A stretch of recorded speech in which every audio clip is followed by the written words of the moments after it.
Hello, long time no see. Happy Sunday. Just all together. Welcome to the Scott of It All. Wendell's here. Y'all haven't seen him in a while. We're having a porch chat inside because it is, I think it's like 15 degrees outside. I wouldn't know because I haven't been outside in 2 days, but yeah. So we're going to do things a little bit different. Wendell said to me, I don't know, 6 months ago. Yeah. I was going to say 3 months, but yeah, it's probably more like 6. That he wanted to interview me. So I have no clue. I was talking to Jamie this morning, and she asked me what we were going to talk about. And I was like, Wendell wanted to ask me questions. And she was like, do you know the questions? And I was like, I want to know the questions, but I didn't ask. It's like, my controlling ass wanted to know, but I don't know the questions. And so we're just having a conversation, and it's going to be started by Wendell. Yeah, and relative to the questions, I didn't even write questions. Oh, all right. Why? And the reason I didn't was, I was like, if I write them, I'm probably going to share them with him. So I thought about questions, but I haven't written anything down. Just little known fact, Wendell is just as controlling it as I am. Probably more so, yeah. Yeah, so the premise of why the idea came to mind was you're interviewing people on your what do we call it? Channel. Yeah. And so it's like, well, it would be good for somebody to interview you so folks get to know who you are. I don't mind doing that. Answer questions. But and you had told me a while back there were questions that people were asking in some of our but those questions were more for you than me. But I still thought it would be a good idea to. Well, the other thing that I was when I'm interviewing people, it's because I did Gabe and I like his story. I did my chiropractor because of my mother saying she didn't know I saw a chiropractor and she doesn't understand the benefits. And so it's an intention behind why I'm having people that I know share their stories. But I don't know that my story is that fascinating. I think it's very fascinating. Okay, all right. I think that's part of why I'm drawn to you. And we've had conversations about your life experiences versus the mass. So I'm uncomfortable talking about certain things about my life. Just so you know, I'm gonna try to forge through this. But I'm uncomfortable just because there are moments that it feels like my discomfort around it. Yeah. So just because it feels I've hidden so much of it. Like I also am very guarded around, like, my close friends know how I respond or when I'm in certain situations, I don't say anything because I know my perspective can be flawed or come from a different place. That's right. It's just different. Yeah, it's a different place. I think that most of us have a lot of shared experiences where I think you were exposed to things that the majority of our contemporaries weren't exposed to. And sometimes that leaves you feeling inadequate or not valuing your experience. Whereas I don't know that I feel like odd man out a lot. Yeah. I don't know if that equates to inadequate. It makes me feel socially awkward more than anything. Okay. Particularly when I ask questions and people give me this look like, yeah, what like, yeah. Yeah. No, I've always been fascinated by it because it wasn't something. Hearing your life journey is particularly how you're raised and how you make decisions and what drives those decisions was interesting for me because that's a lot to unpack. It is. I just didn't have those same perspectives And so I'm just. Well, what's fascinating though is like you may not have the same perspective, but we end up at the same point. Yeah, but Right. I think that's the beauty of our friendship and the shared human experience is when you can find common ground, and I think having an appreciation for people's journey. And here's the thing about the journey, particularly up to you when you're living with your parents, you don't have much say so in how that happens. Yeah.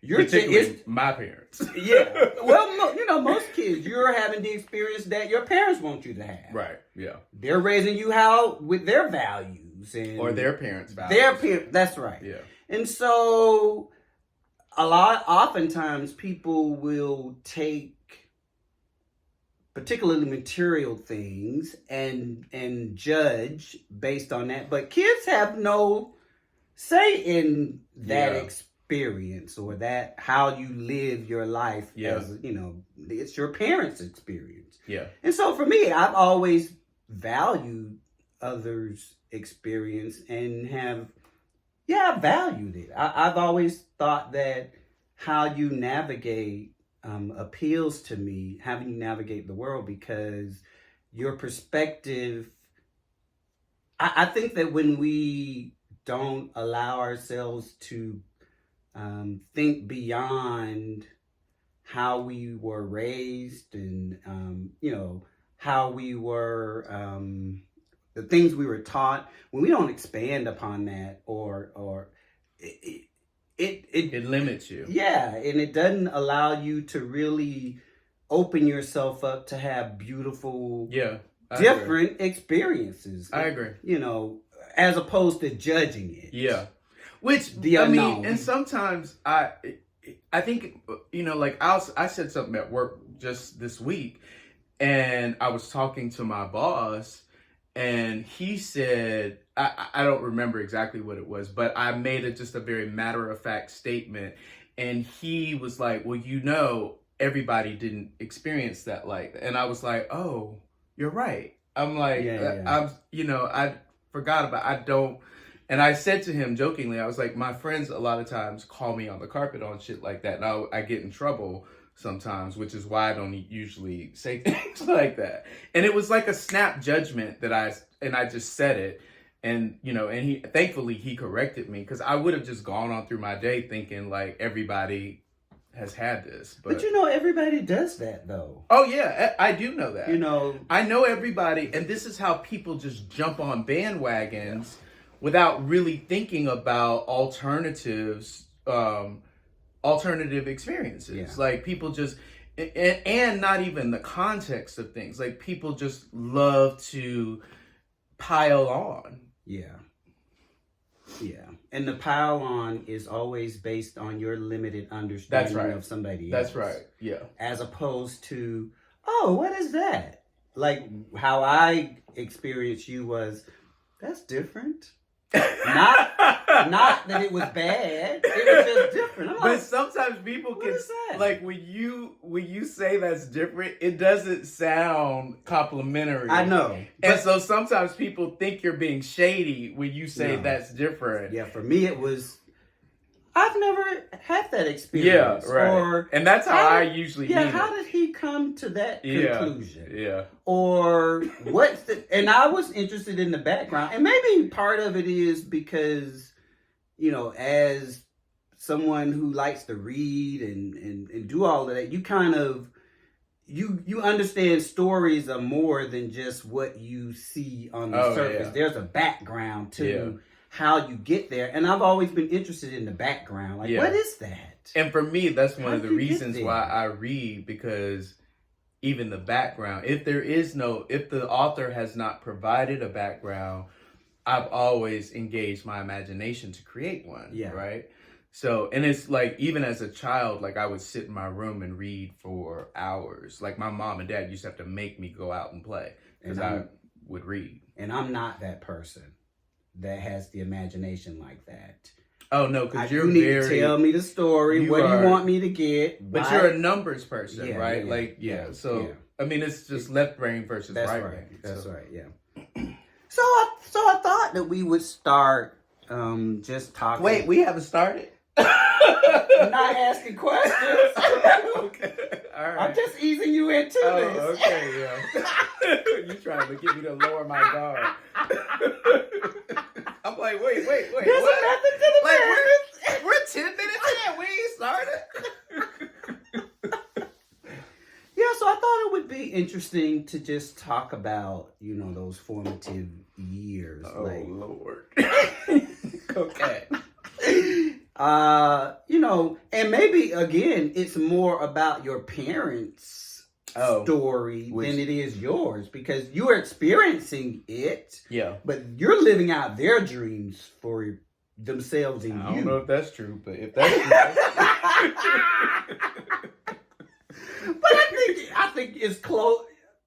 Again, the experience that you have as a child, it's your parents navigating and building the story and creating the story versus, you as a child, you don't have as much say in how.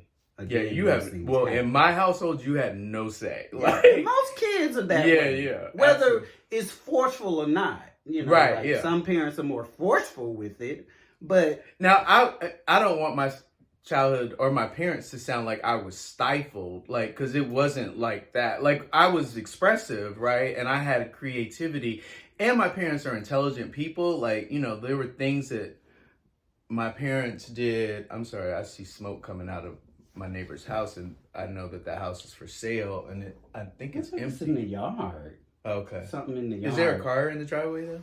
It's not. Sorry, y'all. Like, I try to be a good neighbor. No? Yes, it is. Okay, just making sure. I just want to make, because that house is technically empty, so they do show up over there sometimes. Yeah, it's a car over there. Okay. The smoke is coming from the back in the yard. Okay. It's not the house. So, I don't want it to sound like my parents were dictators or do as I say, because there was a lot of that, and that's parenting. Yeah. But like I'll say when I started drinking, like when I became, like when I was in high school and I was experimenting with alcohol, my parents, were of the mindset that, we'd much rather have you drinking in our house where it's safe and we can monitor it versus you out in the streets and we have no clue where you are, what you're doing, or who you're with. So it was that kind of stuff. So yeah, like let's talk about. You broached the conversation about your. Well, you've had both your parents and you've talked about your aunt and even grandparents along the way. Talk about how what's interesting to me in the story is education throughout those years. Like for me or for my parents or for your my parents family? and your family in general. Okay. Just when you look at history, like for me, like my great grandmother went to college. Right. Yeah. Like my great grandmother, I don't know that she went to school at all. There's a picture, and I might figure out how to post it in here because I know I can edit and put a picture up.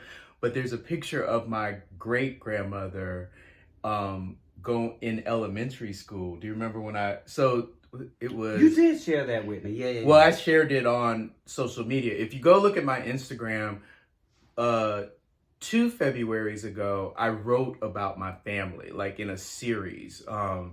And I wrote about both sides of my family because I have a lot of historical people in my family that I was honoring during the month of February during Black History. And one was my great grandmother, and she went to school during she was in elementary school during slavery, and she was the only Black face in a sea of white kids. When I say she was probably maybe in the 2nd or 3rd grade. And what was fascinating, or what was funny to me, someone in my family wrote my grandmother's name on her face as if we didn't know who she was. And I was like, she's the only Black person, all these white, why would you do that? We know, come on. Yeah. So, But yeah, she went on to graduate from high school, graduate from college, and everybody on both sides of my family are educated in that, on that track, I will say. Yeah. And so that's, for me, in terms of knowing your experience, that to me stands out as something uniquely different. Than which I thought everybody's family was like that. Well, I don't know that my great grandmother went to school. My grandmother did 6th grade. My mom did high school, and and my grandfather did not finish school. But he was really, like, my mom said this, and when I talked to her, he finished, I can't remember what grade he finished, but he was really, really smart, business smart. And he was really big on education too. So everybody, like his sister and my mom shared, which I didn't know this, but his parents made the decision to only educate the girls in his family. Which is so interesting. It is interesting. Because that's so opposite of what we It's really, it's fascinating to me. Yeah. And one of his sisters is my Aunt Mary Winston Jackson from Hidden Figures. So, but my grandfather, while he wasn't formally educated, he was extremely smart. Yeah. And he built their house, like the houses that my mom lived in. My grandfather built all of them, and he built a lot of the homes in Virginia, like for white people, like these big elaborate homes. No, what I think, a couple takeaways from that, and we'll move on, but is I think that educational lineage makes a difference. Not to say it's the only difference, but and it's the only makes a difference in terms of exposure, in terms of choices that you have in life. It opens you up to having more opportunities, more paths you can take.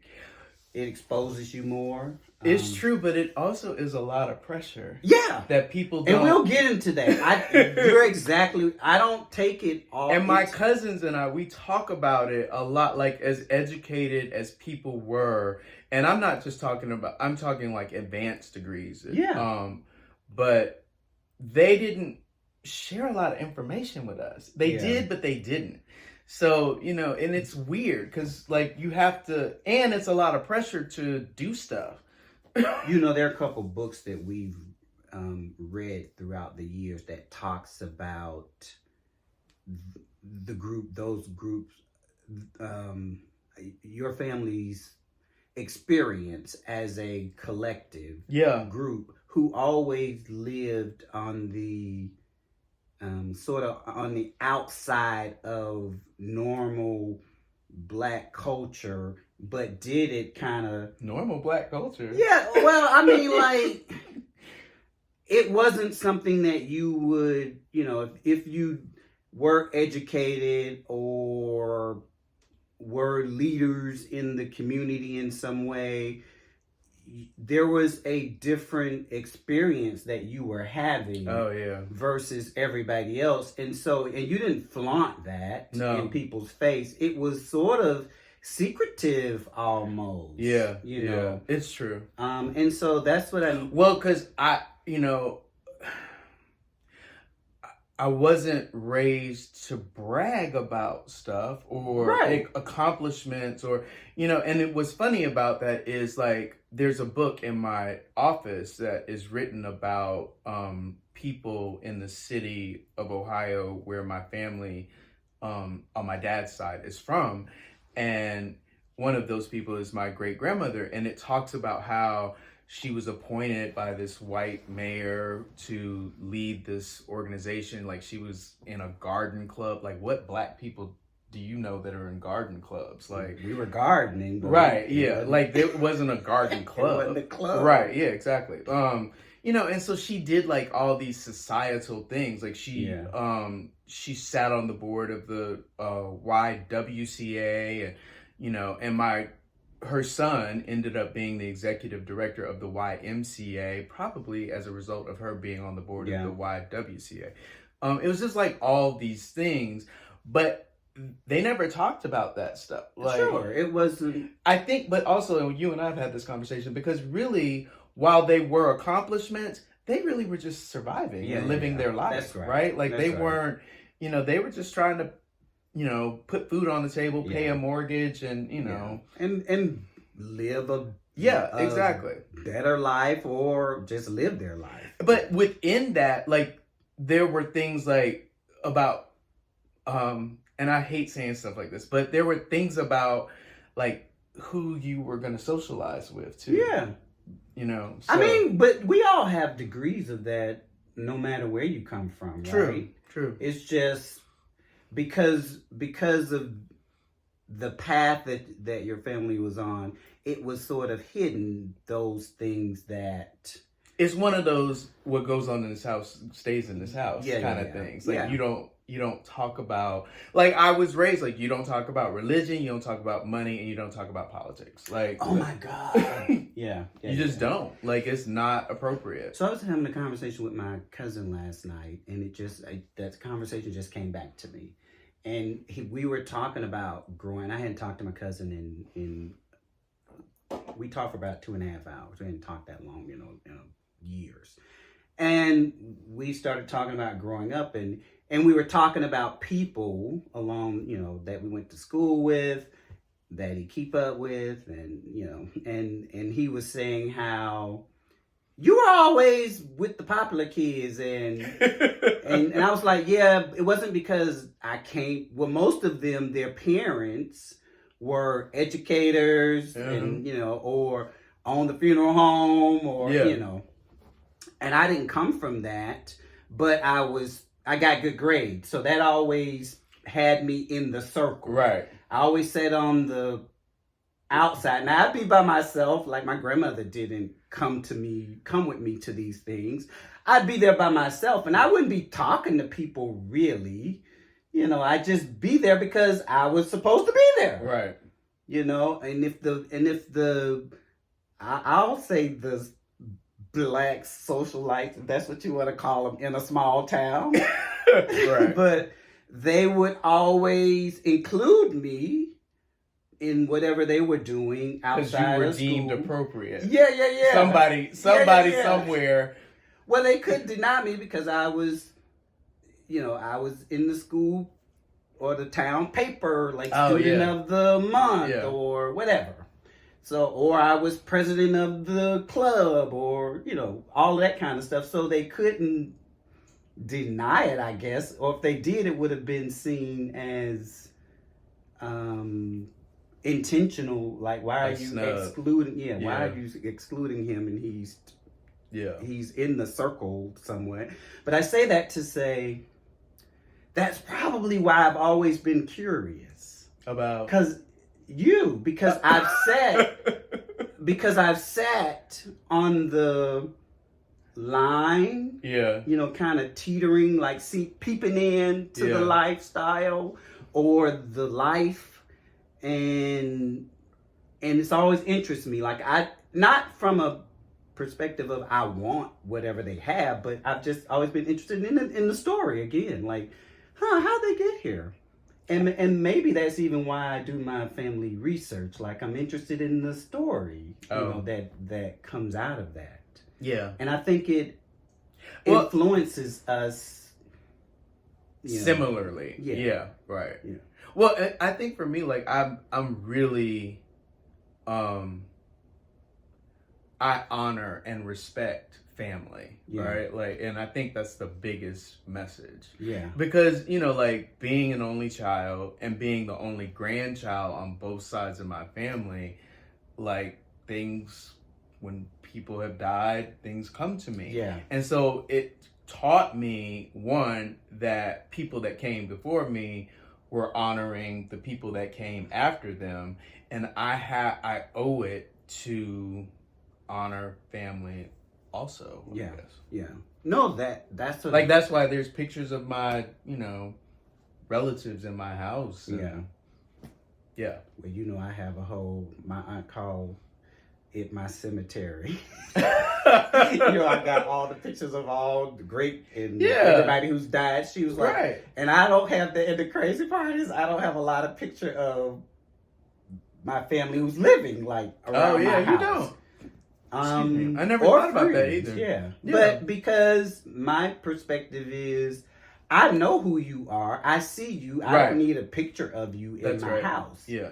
I'm honoring these people. They're no longer here, and because I'm a family historian, and I'm like, I need to keep their stories alive. And for me, like yesterday I posted that stamps were going up, and I remembered that I had this where I wrote as a child, where I wrote to my grandmother, and then when I was in college, I wrote to my grandmother, and she saved that. Yeah. And so I actually have the envelopes and the letters where I wrote to her. So it was just fascinating that she kept that from all the, like a letter from when I was 9 and a letter from when I was 19 that she just kept. Yeah. And so I was like, oh, wow, that's like really amazing. Yeah. And so, for me, it's like, I think that, when you do that, and my dad, like I tease my dad and call him a pack rat because he has all of his report cards from elementary all the way through college. He even has the letters where he got scholarship offers from all these colleges and stuff. And I'm like, and it literally is typewritten 1940. And it's like, why are you holding on to this? Yeah. But I understand why you hold on to that, because it's like a memory that you want to cherish, I guess. So yes, it definitely speaks to but it also borders on the line of hoarding. It can. So like my family always says, my Aunt Lee, who's the oldest member of our family living today, and they're like, when Mama dies, you get all the obituaries, the collection of obituaries. Like, they're like, why do you keep, like, she keeps all but for me, I have gotten some of them, but it's only because they tell so much history. It's the story in there, right? Especially when you can't find records. Right. That's right. There's no record. It's the story that is told in the obituary that you may not know. Yeah. And it's a missing piece of who you are. Yeah. And it's important. Yeah. And let me say this too, in terms of I think that some people's fascination with, or I'm interested in the story because I think that a couple of things happen. People judge other people's we judge other people's experience, not giving them the opportunity to explain. Yeah, or not even explain, to live their existence. Yeah. And it be valued. Yeah.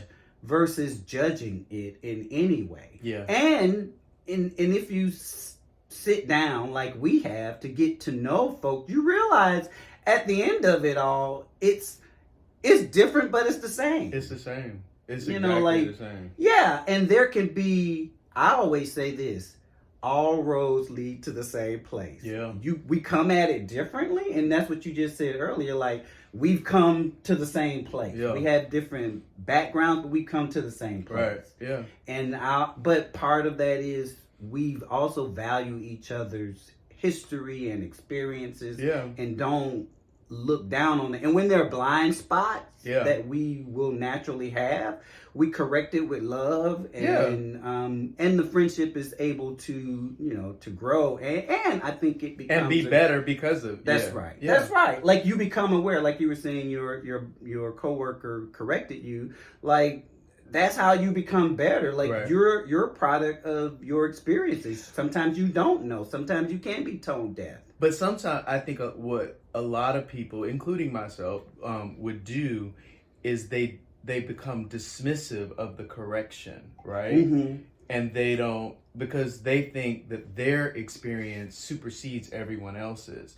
And, like, I'll give the example that I've given to you before about when I worked in corporate America, there were these people that I worked around, and they were talking about a candy lady, and I was like, I don't know what that is. So they were like, you didn't have a candy lady in your neighborhood? And I was like, I grew up around all white people. Like, there were 3 black families in my neighborhood.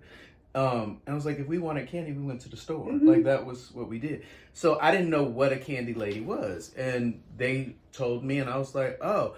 But I could also hear the judgment of me, right? Like, my experience. And it taught me, or I don't know if it taught me, it made me censor myself, or start the beginnings of paying attention, reading the room, and really kind of silencing my voice and understanding that my experience was different, right? Like, and I couldn't always share, because then you would get labeled as, and this is why I hate this word to this day, bougie. And I'm like, I don't, like, that's the fucking stupidest, dumbest word ever. First of all, the word is bourgeoisie or bourgeois.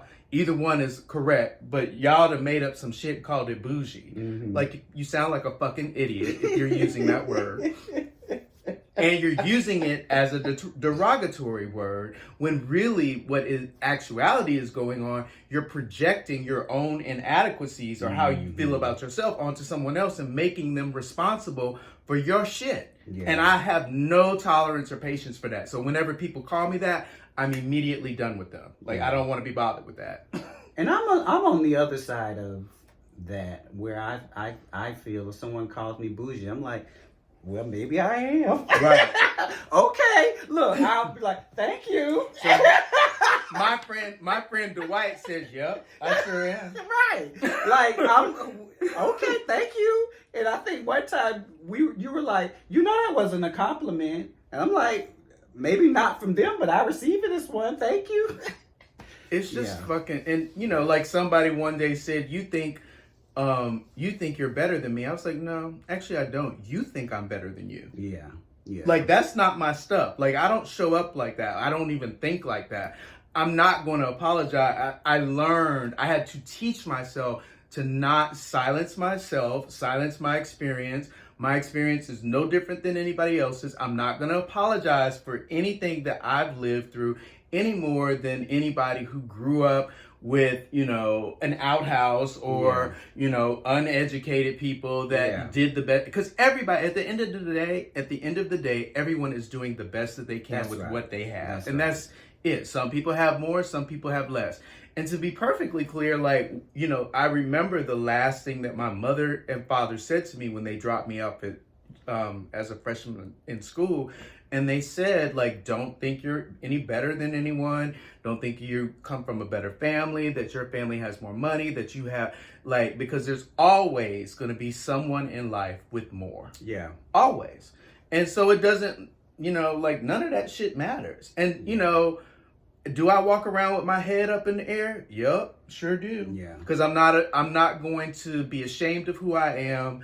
I'm not going to apologize for anything. And if you take it as me thinking that I'm better than you, or if you take it that you think that I'm a snob or looking down on people, that's your stuff. That ain't got nothing to do with me. Yeah. I think that my remembering us meeting, I remember... When we went to the movies or after that? Just getting to know each other. Oh, okay. I would say that what was appealing to me, or what interested me was... Oh, wait, can I say something? Because if I sounded angry, I am angry. I felt it. I was. Because I think I still carry that around with me. Like, you do. It really... because it feels... Like, what's funny about that is that people think I'm being judgmental, but in actuality, people are judging me. I'm not even that person. Like, I'm silly and... Like, and so it makes me, it hurts my feelings that underneath that anger is me being just hurt by that. And so all of that was what I saw when we were learning each other. Oh, yeah. I could see the you not talking about your experience because mine was so different. Oh, yeah. And that would bother me. Like, No, your experience is just as important. Like, it's no more, my experience is what it is, but, or how I grew up, but it doesn't, a couple of things that I think about is, I saw that and I'm like, it's the same as how you're coming at, or feeling about your experience. It's no different than how I feel about my own experience, right? It's just different spectrums, but it's the same stuff. Yeah. And even we found commonality with, like, you think you better than, because I got that too. Yeah. Well, we both would get it. Like, well, so we would hang out sometimes, and people would like. And there was a third person named Will that lives. We don't know where he lives. But, so he's traveling around. Like, and the three of us would be together sometimes, and people would say, "Well, I know this is an A-list party," and we'd be like, "What the fuck are you talking about?" Yeah. It was just a weird kind of thing, like, because we didn't really hang out, like we were always together, but we would sometimes go to parties. Will and I more so than Wendell, because Will and I both were single and Wendell was not. But I was always booed up. You sure was. Always. You absolutely have always been booed up. And sometimes crazy booed up. Oh, Jesus. Yeah. But I always saw how you were coming at your experience, or how your experiences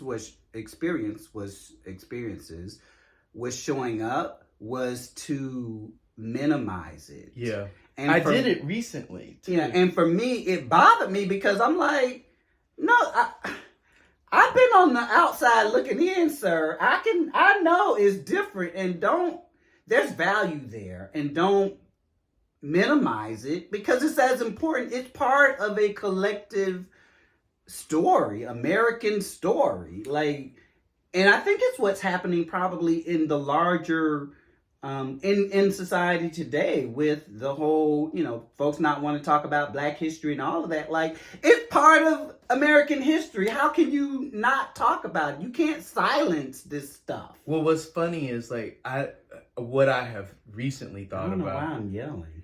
Because I was yelling, probably. Oh. What I've recently thought about is how people don't really, like, when history is present in front of you and you're talking about it, people think you're bragging. But if people are dead and gone, then it all of a sudden has a different value, right? Like, it's like you're honoring your ancestors. But if it's in your face, right? Like, you're bragging about something, or you're feeling like you're making people feel like you're better than. I don't know if you remember, we were at your house. My mom, my dad, Jamie's mother. It was Christmas, or it was a holiday. You were, and we were doing something, or maybe it wasn't that. Because those guys that we were going to go to, they were there.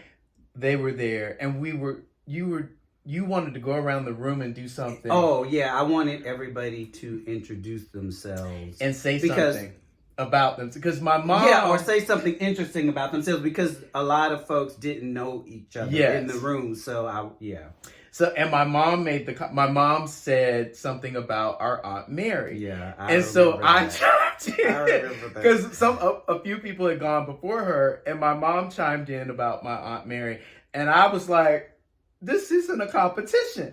So and you also said, what did I say? You also said, and that has nothing to do with you. Oh, that's her story, not your story. So, which was all true. My mom later came to me after that and whispered to me, did I say something wrong? And so I had to later explain to her that I don't like trotting that out in front of people, because it then comes back to me. And I don't like it, because I don't mention it that often, like, particularly like in social situations, like my close friends that know, they might say something about it. Like, I was recently somewhere, and I was dating a friend of a friend, and he said something to me about it, and I instantly was like, how do you know that? And I was like, did so-and-so mention it to you? And they were like, oh, and they tried to like dial it back, and I was like, I don't.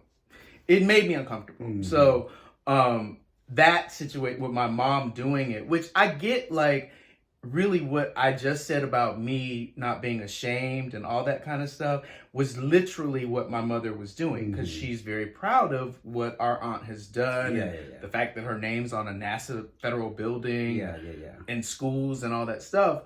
But in a closed, intimate setting, it feels different, right, than a bigger stage. Yeah. No, I felt. I'll just speak for me how I felt about it. And I think how the room felt, because when she said it, I knew it, but not everybody did. Yeah. And everybody was like, "Oh, wow." But I needed to make a joke to make it not that serious. That serious, which I don't know. I could feel. I just felt uncomfortable, and so typically when I'm uncomfortable, I go to humor. Yeah. So one of the things that has come out of you doing your channel for me is, I know that for so many years you silenced yourself, whether it was in writing or just giving a glimpse into your life. I felt like you were silencing yourself. So I was actually, and I've said this to you many times, like, I'm really glad that you're doing this, because I think it's giving I think you have a voice that should be heard, and I think that and you have a perspective that's uniquely different, and I think that people can gain something from it. That's of value, and I think it helps you just come into your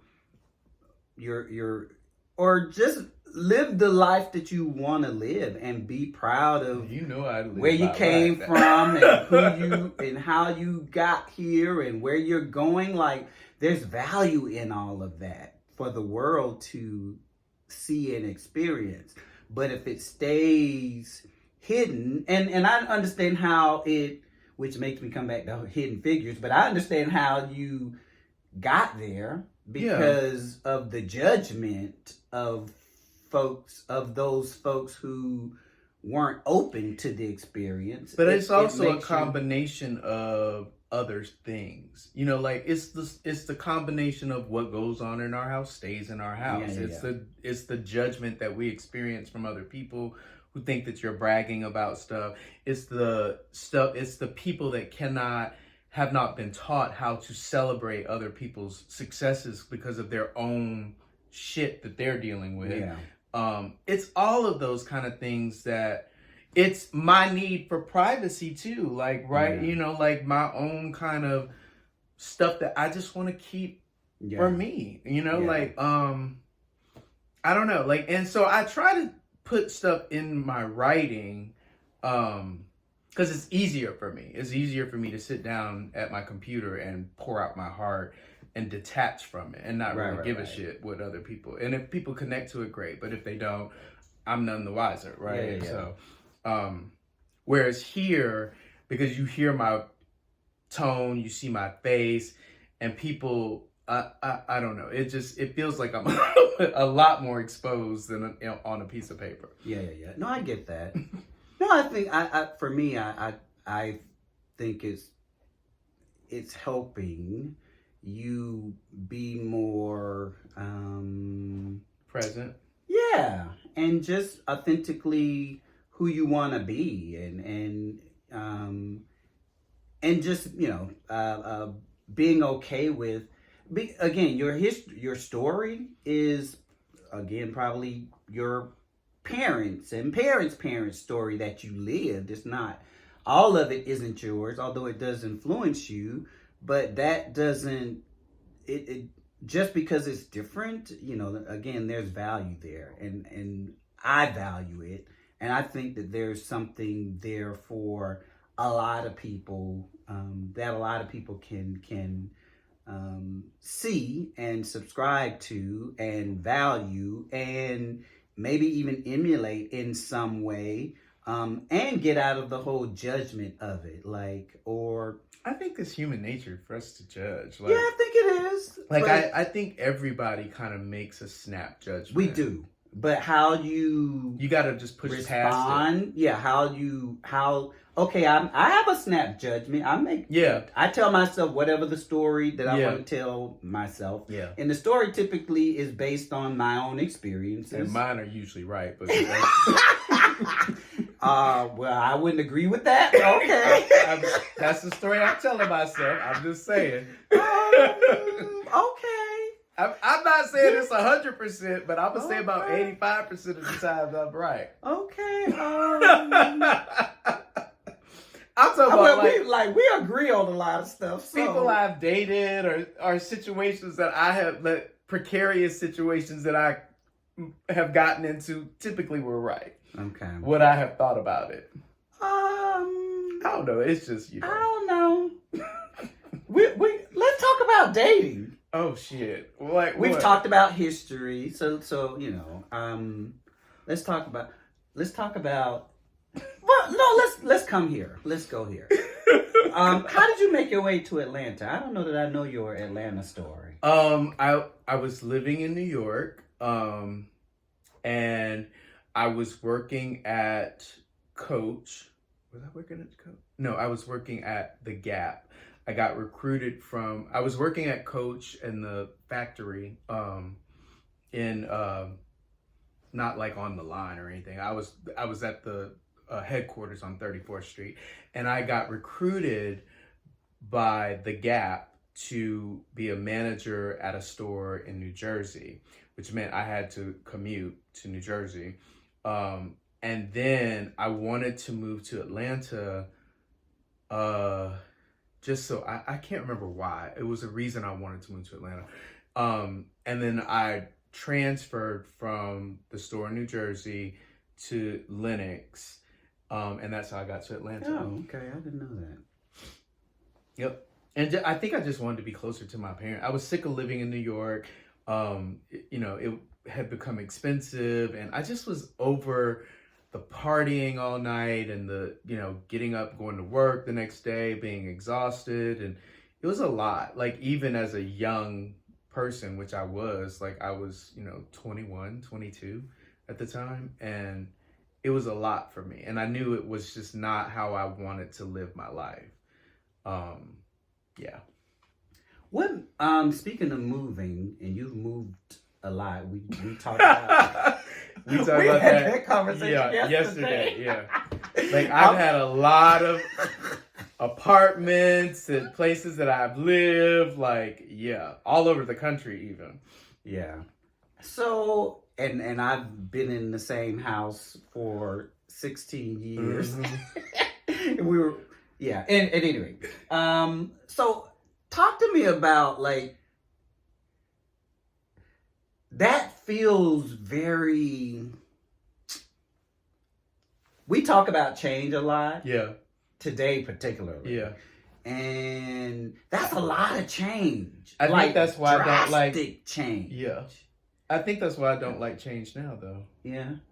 Because I've always, even as a young kid, my grandmother, my mother's mother, used to call me a gypsy. Because I've always been like a free spirit. And I literally, and you know this about me, if I don't want to be somewhere, I will literally remove myself. Mm-hmm. Be it a social situation, be it an apartment, be a house, I will just pack up and go. So when I moved to Chicago after my suicide attempt, what did I do? I literally, I sent out an email to everybody I know. I sold every piece of furniture I had, which some of used to be in Wendell's house until he still is. But some of it still is. Oh, well, that's true. So, and I sold everything I owned, and I packed up my life and I moved to Chicago. Yeah.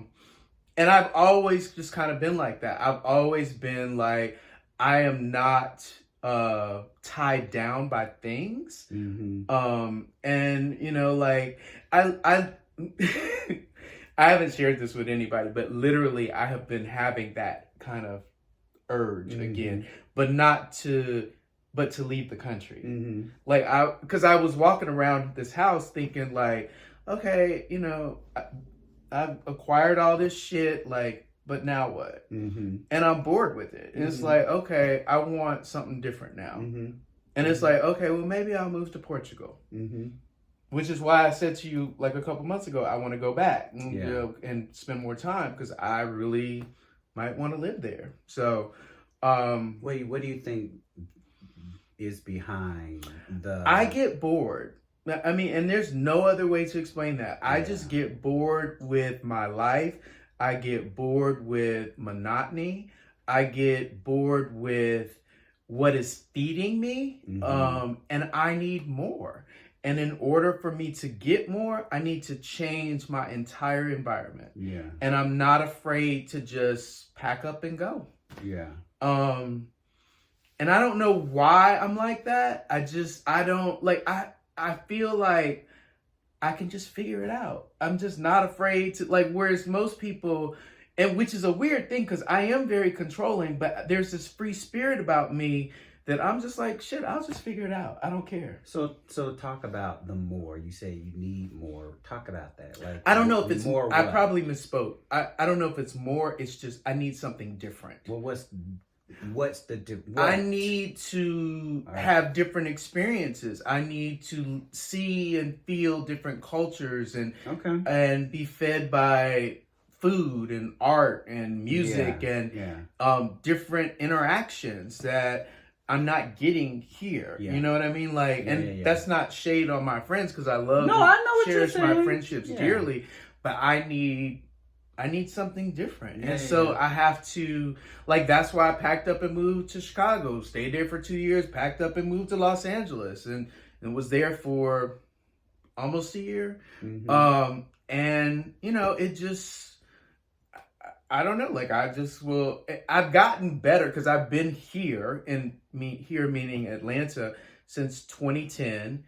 And I stayed with Wendell and Steven for a few months and then I moved into my place and I was there until I moved to this house. Whereas before, like when we were younger, you know, I moved all over this damn city. Like I literally can tell you, like be in areas and tell you about, oh, I used to live there. Oh, I used to live there. Oh, I mean, it's like buildings all over the city that I've lived in at some point. Yeah. Yeah, we kind of, remember we talked about when you were coming back to Atlanta and we were talking about having different experiences. I want my life to be different here. It can be different. Like you don't have to have the same friends. You don't need to live in. You can decide what it's going to look like. How you want this to look. Yeah. It didn't have to be the same. And I had that same moment when I came back to Atlanta. I was just like, I want a different experience. Yeah. I want to experience life differently. I want to experience new people. You know. And I did. Like, so I don't know if you like. I bought season tickets to the theater here. I bought a membership to the museum and I was just doing and trying different things that I had not done. And I really feel like it was the beginning of me really becoming an adult, right? Like, or taking responsibility for my own kind of trajectory. Yeah. So, and that's how I kind of do things or why I do things differently now. Like, I think prior to that, I was really just, I would throw caution to the wind and just kind of say I'd figure it out. But now that it feels like there's a lot more at risk, like I can't be as careless with my money or with my investments or, you know, with my art or things that, you know, I have to think about that right, kind of stuff. Right, because I don't see you doing what you did when you went to Chicago. No, I wouldn't do that again. Because how I ended up with some of his household. You gave me something. The sofa. And then when we go back after you had moved, and it's like, he left other stuff in here. I did. And I'm like, this isn't like... But I was at a really dark place too. Like I was really... And I was over like, it's like, I don't want any of this shit. Like just, I don't care what happens to it either. Yeah. And so I rent a U-Haul. Yeah. And clean everything out and gave stuff to people and kept some things. I remember you calling me saying, Scott left so we could live.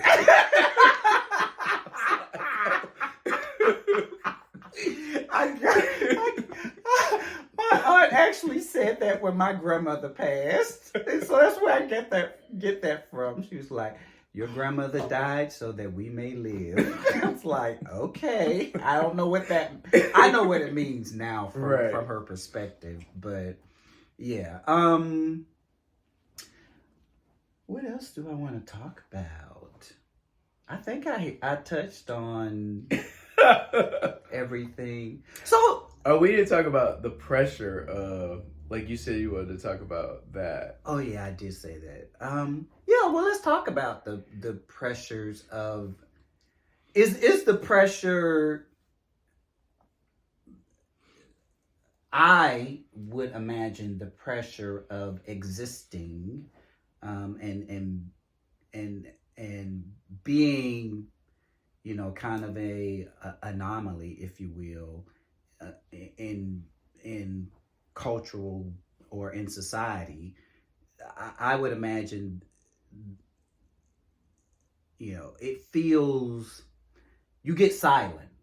Like the pressure is not living openly and freely, versus the pressure of maintaining, or there's pressure there's internal pressure too, like within the family. Yeah, competition, Yeah. There's that. There is, like my mom laughs about, my mom was in graduate school, so when I was a baby, we lived with my grandmother and my great-grandmother, who was still living. She was up there in age at that point, like she probably was in her 90s. And I think I've said this story before, but my great-grandmother was the one that went to school and was in the garden club. Every morning she got fully dressed, and when I say fully dressed, like she's 90 years old, coming down the steps in heels and stockings. And now the stockings were loose and falling down her legs, but she had on stockings. And she'd come downstairs and sit at the breakfast table. And so my mother, who was in graduate school at Kent State getting her master's, she would have on pants or shorts or, a halter top and stuff. And my mother would come downstairs, and my great-grandmother would sit at the table and go, and my mother, I love that. And so, and that would kind of put pressure. And my mother would be like, bitch, I got a child. I'm getting my master's. I ain't got time to read. Are you serious right now? So my mom tells that story. So is that kind of pressure that's internal too, right? And for me, I'm gay. I'm trying to figure, and all the, and my family's ask me, well, do you have a girlfriend? Or when are you getting married? When are you going to pledge? And I'm just like, I'm not interested in none of that shit. Girls either. So it's all this kind of stuff that you're that's coming at you from all these different places. And it's a lot. And it creates anxiety. Either conscious or unconscious anxiety. And then you have to go to school and compete with kids, and it's a lot. Yeah. I mean, and I'm sure it is worse now for kids because they have social media that they're dealing with, and including their family crap that they're dealing. It's just a lot. So yeah. And hearing you talk about that, I'm like, I had those same pressures. Yeah, everybody. I think everybody does. It was different in some ways, but sort of the same. Even to this day, my mother will ask me who are people friends of mine, who are their family. Mm-hmm. She wants to know that kind of stuff. I remember some years ago, I took home a friend of mine, and my mother called me into her room and said, do not bring that person here to this house ever again. And so I still have that kind of stuff coming at me because, and I'm 55 years old. And my mother is still, forming her family. Yeah. This is kind of a private story, but I'm gonna share it anyway. So, last year, my mom called me and revealed to me that someone in our family had a conversation with someone in our family's girlfriend that they were not a suitable choice. Mm-hmm. So this person's father went to the girlfriend and said, "You're not going to work out for us because you're just not a suitable choice for our child." Mm-hmm. And so my mom tells me this, and I was like, "Wow, like, okay." And this is like when this person was in college. They're older than I am. And so I said, "I'm not surprised by that." And my mom said, "Well, why?" I said, "Because I think you would have done the same thing." Mm-hmm. And so there was like a long silence on the phone. And she said, "You're probably right." Mm-hmm.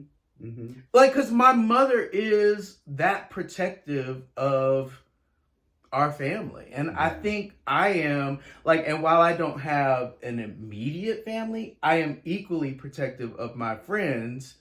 And I think you're the same way too, because I remember, like, you know, like, I'm protective in a different way, but in the same way. Like, I don't really give a fuck, like, who people are, like, their social status or any of that crap, or their families or none of that. But I do care about who you are, like your values and your integrity and how you show up. Like, you're not out here being messy and doing shit intentionally. And I'll make this point. I was going to end with that point. What point? Is the commonality or the bridge? Oh yeah. In terms of how our friendship has evolved, it comes down to values. Really. Yeah. You know, and integrity. Yeah. And intention. Yep. And that kind of stuff. It, you know, at the end of the day, we're influenced by all of it. Yeah. But, you know, how we decide to use it. And stand in it, right? Yeah. Like, because now you can't move me, right? You can't, my feet are on solid ground when it comes to my values and how I see and navigate the world. Yeah. You can make me question it, right? And it might move the needle a little bit one way or the other, but my core values are solid. Yeah.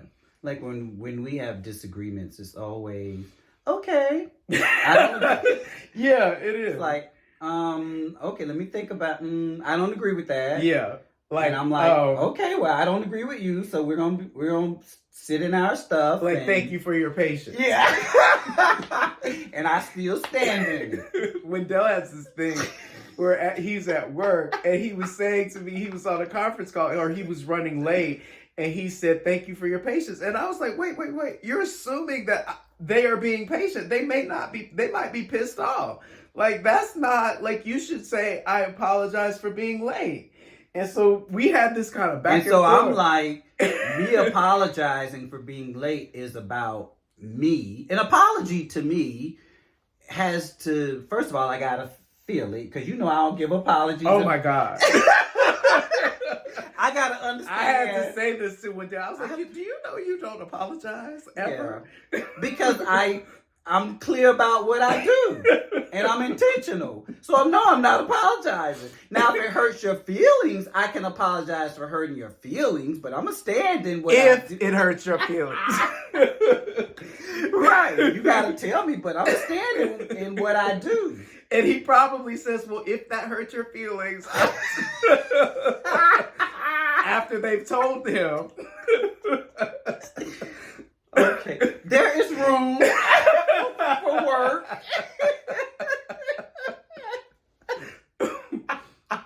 Well, it's funny, like, so we don't really have very rare do we have disagreements. And if we do disagree, they're usually intellectual. Like, we could literally hear each other. And it's like, okay, well, I don't agree with that, but whatever. Yeah, and you know what? Now that I think about a lot of the disagreements was just lack of understanding. Really, like, it wasn't about intentions were bad, or it was just lack of understanding. Yeah, like we just didn't get the perspective, right? Or it's like, but it takes time to get there, though. Yeah, you know, it takes some conversation. But I don't think we've only had like 2 that I can think of major disagreements. Yeah, but it took, you know, and a lot of times people don't invest the time and the conversations to really unpack it. You know, most people don't want to have the hard conversations, so they'll just gloss over it, yeah, or gloss move on. over it or move on. Yeah. And then from the friendship. Yeah. From the friendship, or end up at the same place. Move on with the friendship, but then end up in the same place because you didn't resolve or understand. But sometimes you're not even resolving. The resolution is understanding. Yeah.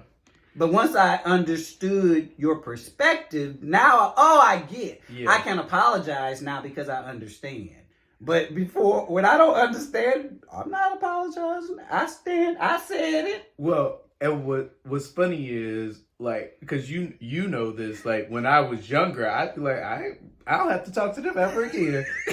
That used to bother me so bad. Oh my! Because my only child would kick in, and I'd be like, bitch, I can take my ball and go home. I don't have to come over here.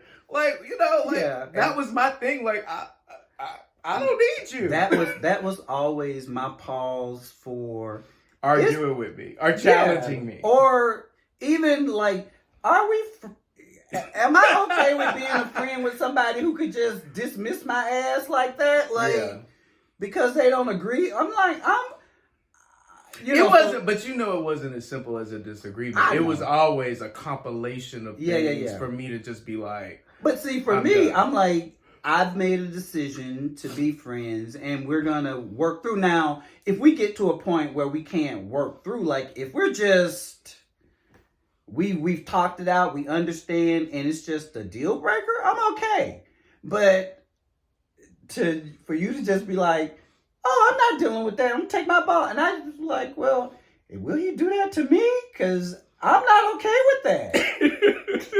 And then I would go back and forth with myself, like, are you okay with that? Well, now I've gotten to the point where, like, I don't even choose friends that I feel like I couldn't resolve something with. Yeah. Well, one, I'm not out here making friends as easily because, like, I pretty much live in a fortress. Like, the fact that I became friends with Robert recently is fascinating to me because I just am not a person that goes out and befriends people naturally. Like, it's just not, one, I'm not in circles where I don't know the people typically.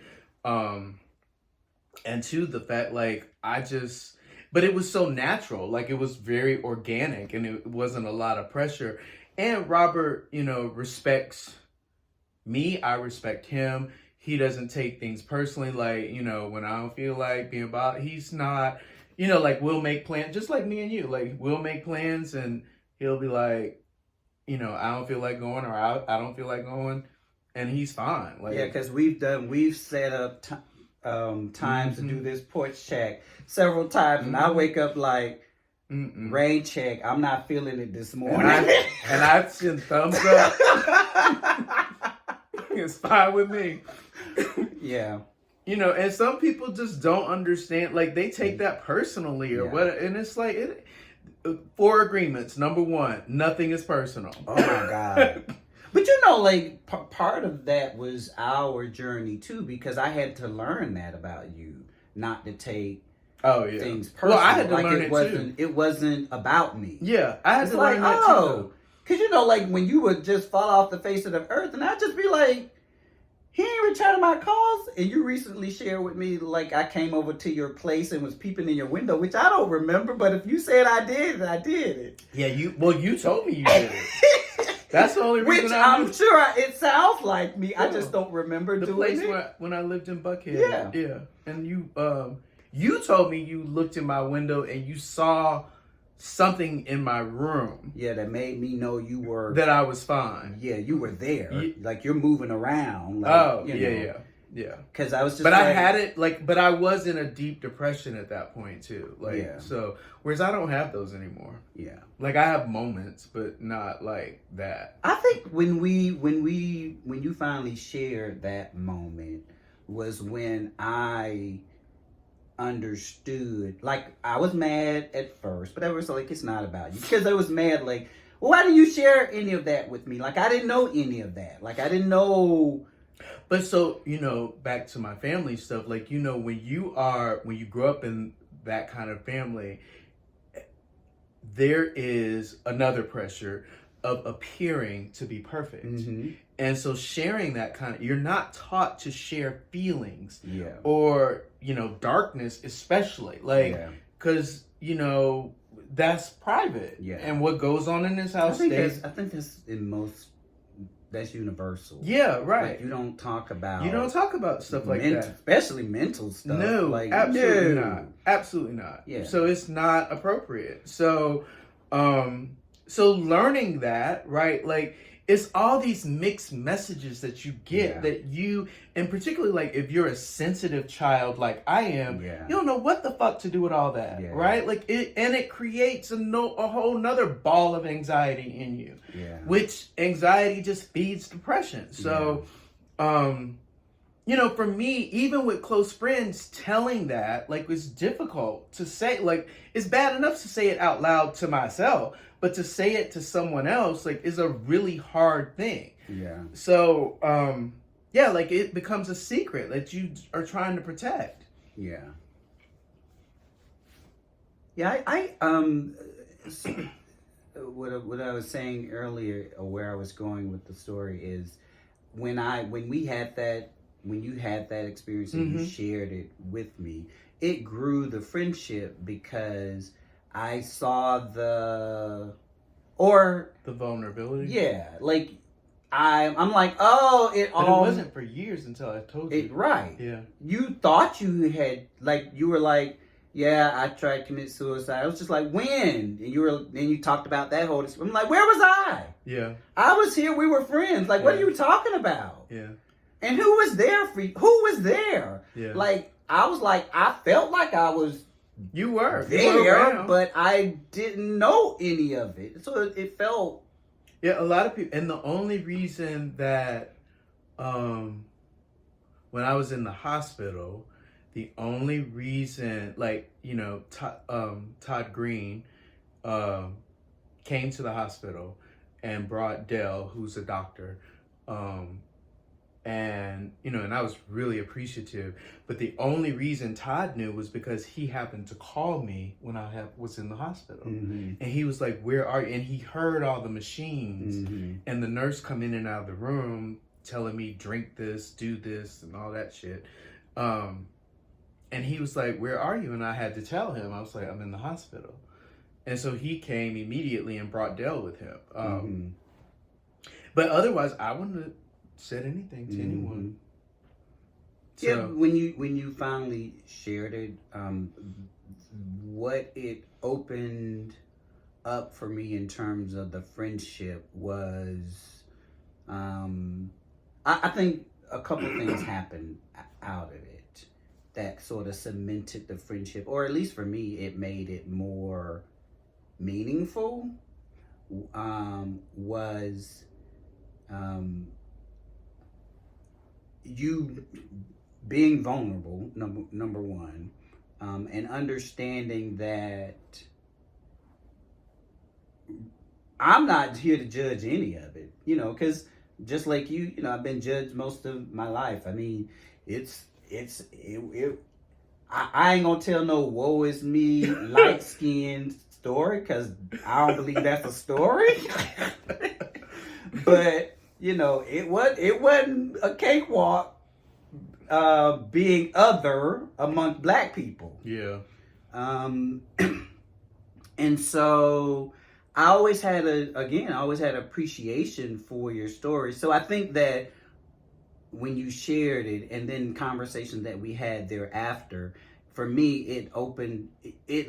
I think we both understood, like, oh, this person means well by me. Yeah. And I can share and feel safe. And exactly. It was a safe space. Yeah. It felt I've never felt safe in spaces of, well, in a lot of my friendships throughout my life, like, I've never felt safe to share my quirkiness or my, my thought process, or even my sense of humor, really, because I have a wry kind of,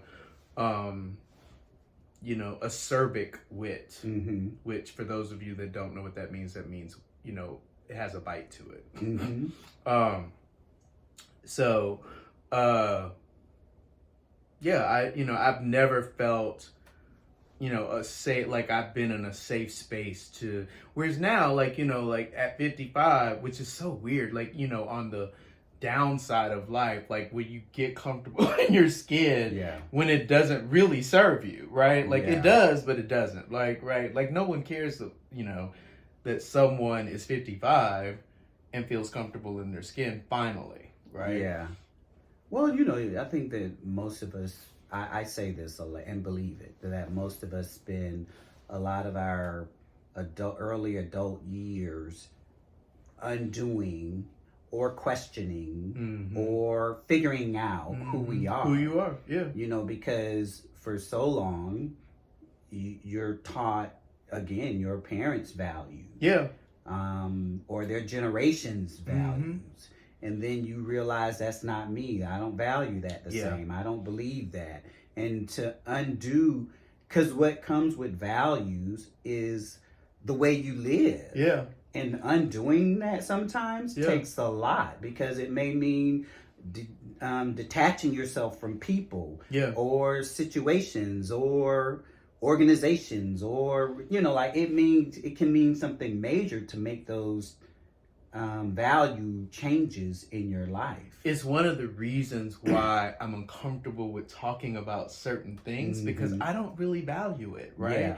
Like it doesn't, but I also, it's a weird kind of internal conflict, because while I don't value it on the one hand, I also want to be respectful of it, right?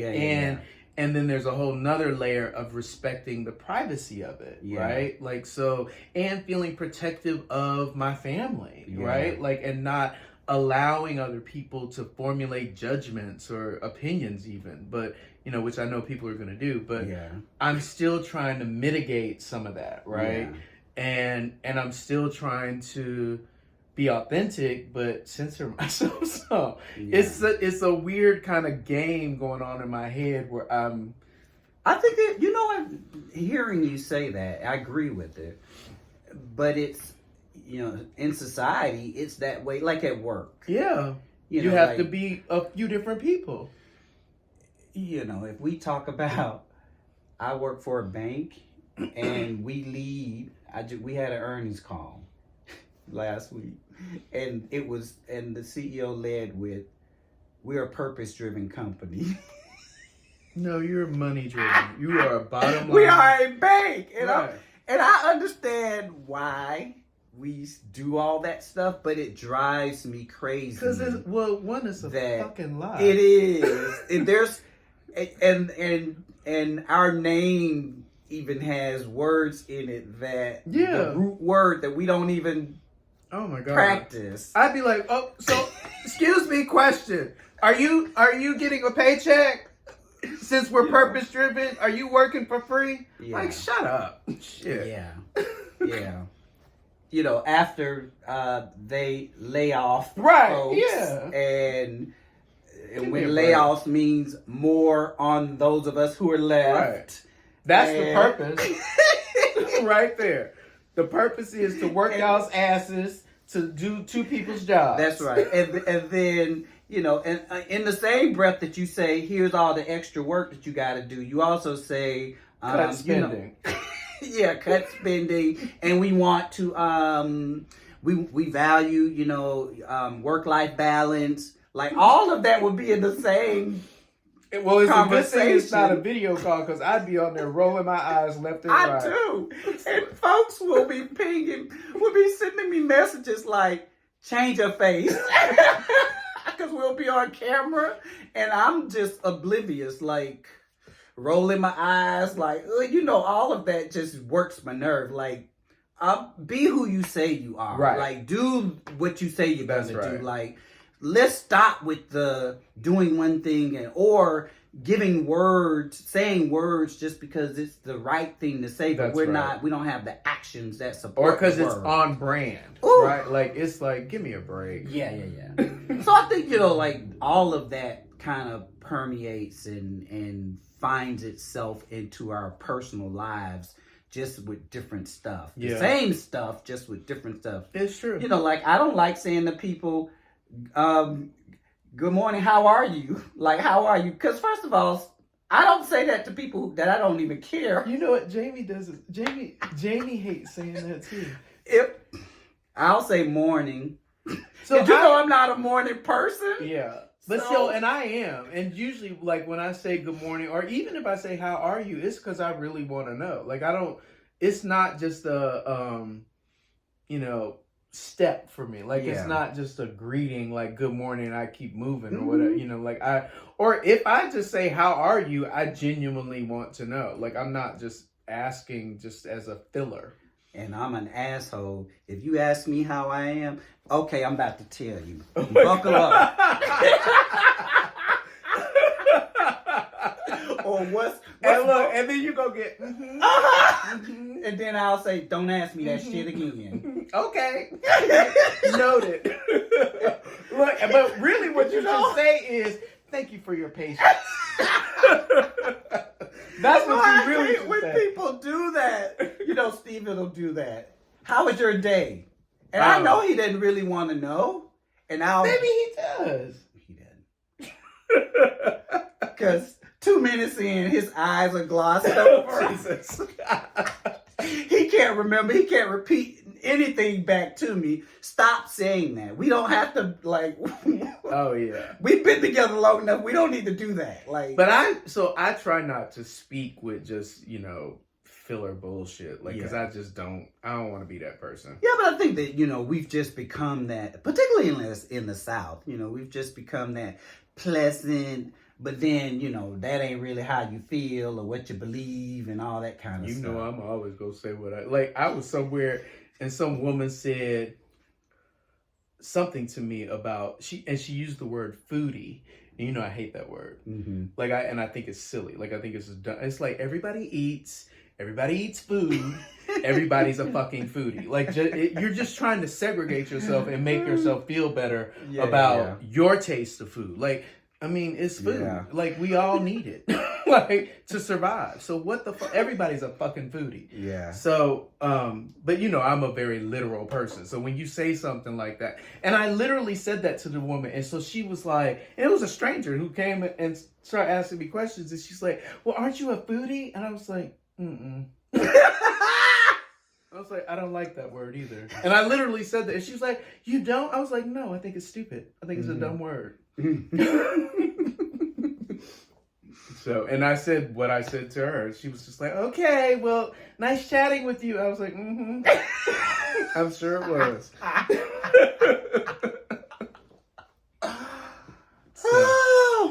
Well, let's end on this. Okay. Let's end on... I was about to say, we're getting into an hour and a half. So. Ooh, Jesus.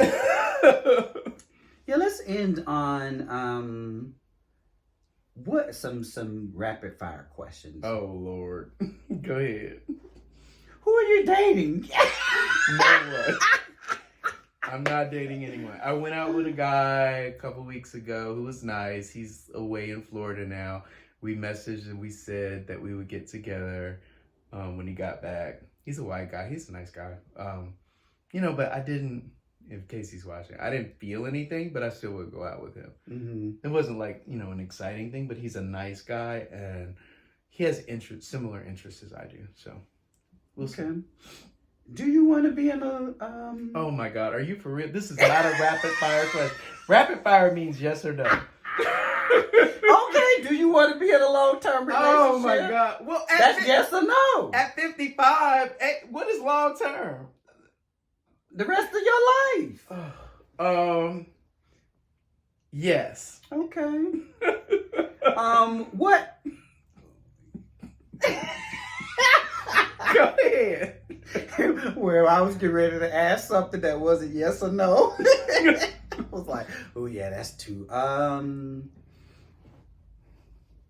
Well, maybe this won't be rapid fire. Oh. What?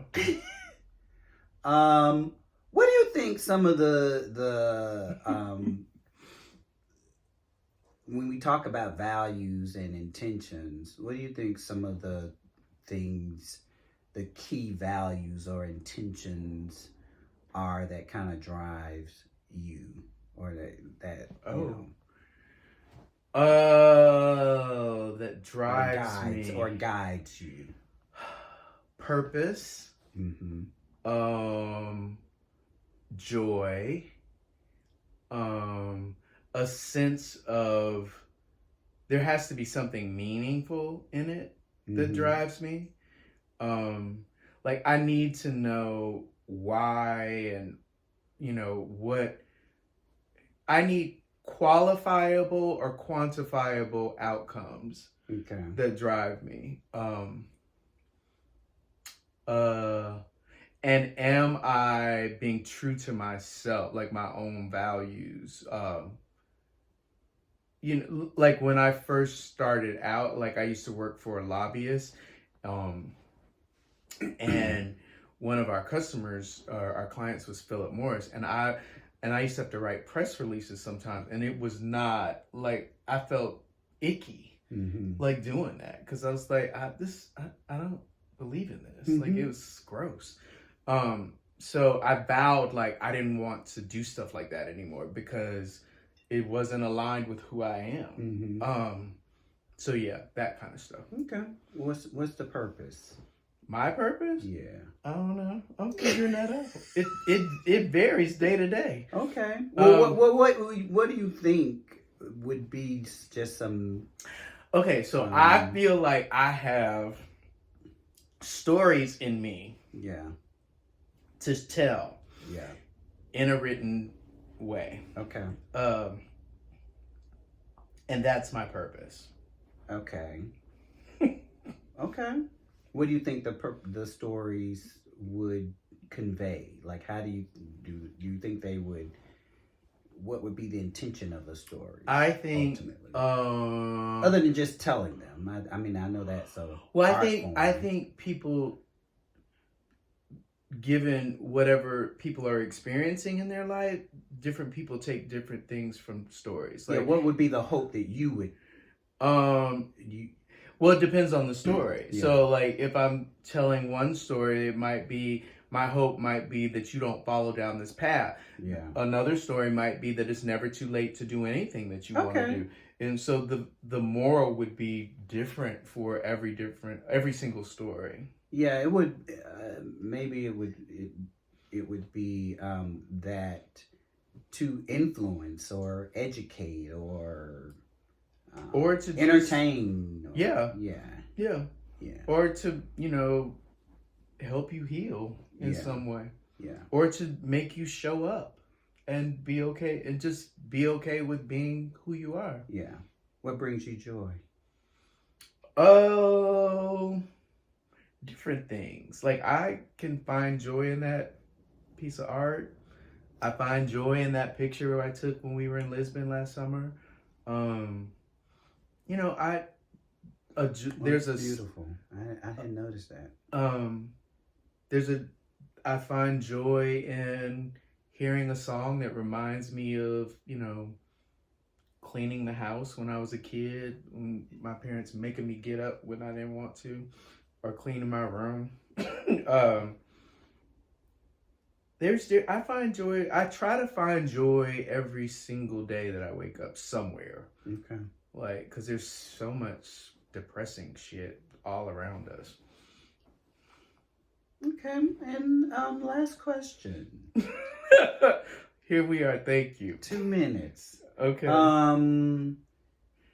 Is there anything that you want to say or about what? Anything. Something that feels like you want to. This literally is the Scott of it all. That's what I'll say. This is literally the Scott of it all. Like all of the Scotts. Yeah. No, I don't think, I don't think I have anything to say. Okay. This was fun. I enjoyed it. Yeah, it was good. All right, so that's the Scott of it all, or actually the Wendell of it all. No, it was about you. And happy Sunday, everybody. Bye. Enjoy your day.